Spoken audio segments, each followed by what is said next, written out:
God afternoon, you guys. It is February 23rd. We have Jesus calling.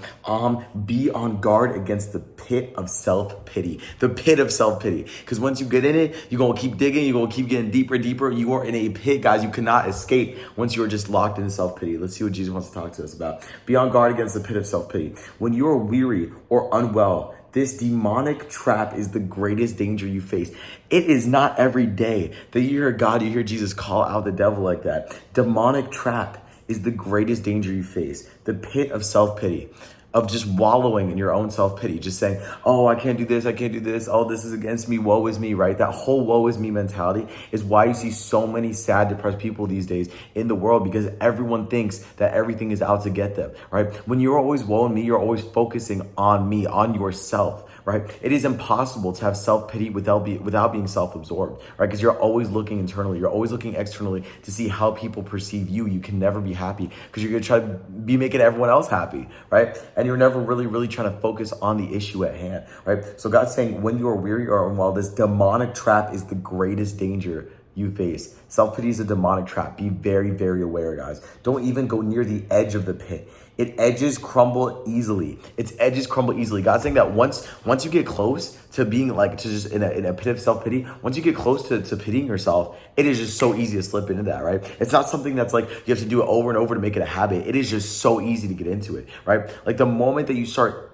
thinking, like just being super self-absorbed, think about what other people think about you, think about how your life is going, how sad you are, whatever it is, right? It is so easy to just get caught into that. And that breeds more sadness. Sadness breeds more sadness. Hate breeds more hate. That's why you can only fight it with joy, with love, with God, right? It is ever so much harder to get out of the pit than to keep a safe distance from it. That is why I tell you to be on guard. It is harder to get out of the pit than to keep a safe distance from it. So don't even bother getting close. There are several ways to protect yourself from self-pity. Right now, God's giving us his tools. When you are occupied with praising and thanking me, it is impossible to feel sorry for yourself. When you are truly aware of how great God is and how much he loves you and how much he does for you on a daily, weekly, yearly basis, right?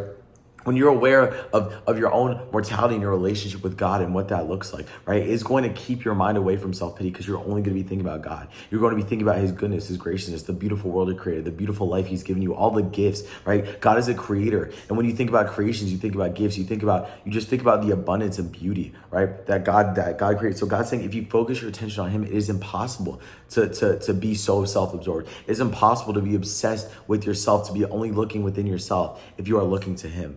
And that is so true. There are several ways to protect yourself from self-pity. When you are occupied with praising and thanking me, it is impossible to feel sorry for yourself, especially thanking. Guys, when you're thankful, you become increasingly aware of how blessed you really are, right? If you see someone that is never thankful, they're just always judging, then they're never going to be happy, right? That's why critics, you see food critics, you see movie critics, they never seem to be pleased by anything. They can't just sit down and enjoy something because they're always having to be critical of it. But once you're able to sit down and just thank someone for something, thank something for being there, right? You're able to grow an appreciation and see a lighter side of it. It is impossible to feel sorry for yourself.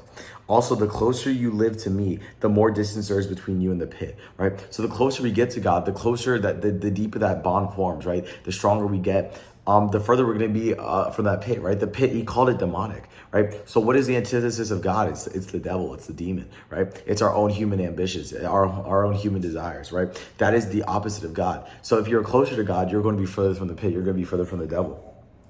Live in the light of my presence by fixing your eyes on me. Then you will be able to run with endurance the race that is set before you without stumbling or falling. Live in the light of my presence by fixing your eyes on me. Live in the light of my presence by fixing your eyes on me. Then you will be able to run with endurance the race that is set before you without stumbling or falling. Not only run, right? Not only get the strength to run, right? But have endurance. Continue it. Because we can always go back to that pit, guys. We can always go back to that pit of selfishness, self-absorption, self-pity. Notice how all of those start with self. We can always go back to the pit of looking to ourselves, looking to what we want, looking to what we want to do in this moment, that moment, looking to what's best for us, right? But if we get closer to God, if we fix our eyes on God, we are able to run away from that and run with endurance, continuously keep it up and not fall back into it without stumbling or falling. Let's see where that comes from. Psalm 89:15. Blessed are those who have learned to acclaim you, who walk in the light of the presence, O Lord. And Hebrews 12, 1-2. Therefore, since we have so great a cloud of witness surrounding us, let us also lay aside every encumbrance and the sin which so easily entangles us, and let us run with endurance the race that is set before us, fixing our eyes on Jesus, the author and perfecter of faith, who for the joy set before him endured the cross, despising the shame, and has sat down on the right hand of the throne of God. That is February 23rd. I hope you guys learned something. I love you guys so much. And with that, I will say, I gotta close the Bible. With that, I will say amen.